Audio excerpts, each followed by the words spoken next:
careful on this one.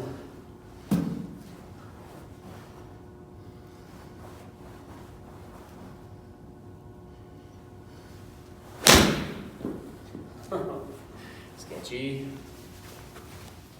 All right, players, welcome to episode 2 in this series about how I swing the club. These are the things that I feel when I play golf. It's kind of what I do, how I would describe them.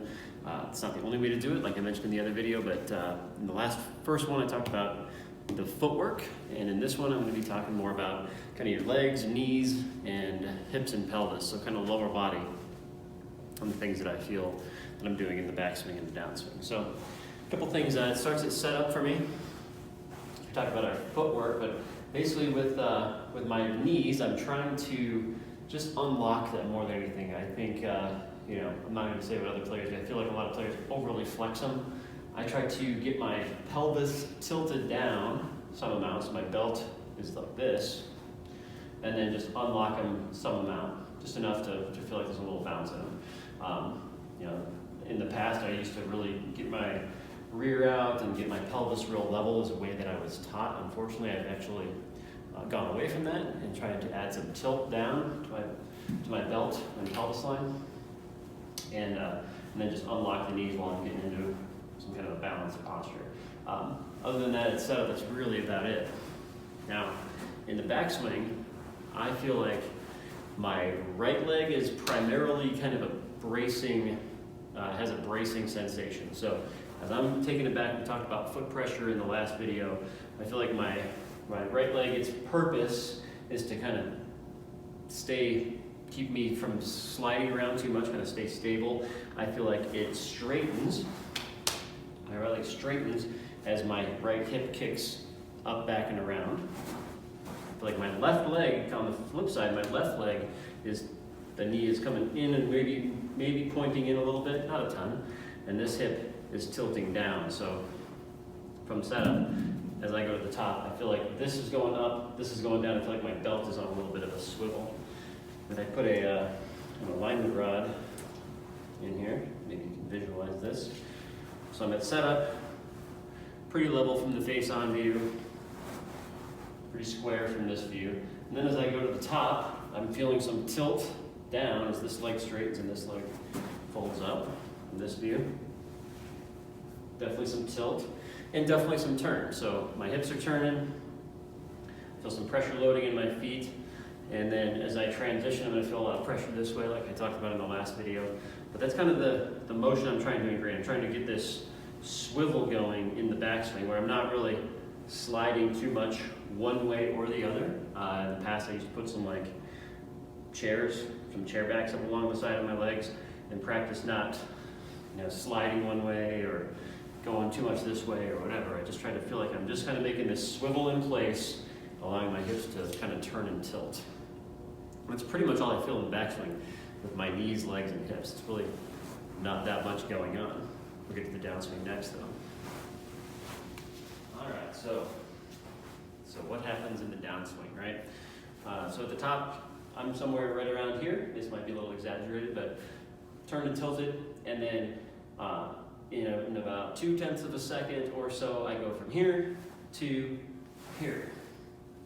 And honestly, that's how I learned how to do it. I didn't get real technical where I was learning how to do this. I learned this when I was 13, 14, 15, 16 years old, something like that.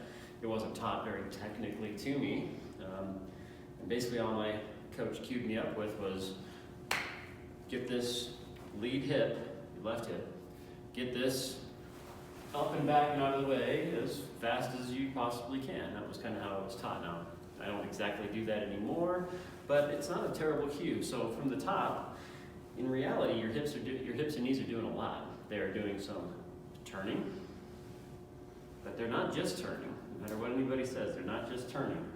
They're going to be doing some sliding or translating to your front foot. They're going to be going this way a little bit for most players, at least for me. It does a little bit.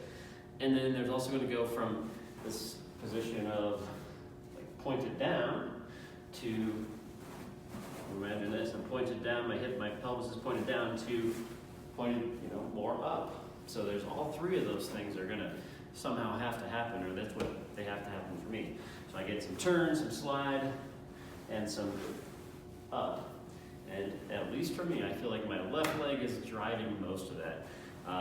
From the top, I put some pressure on it. That kind of gets my slide aspect going.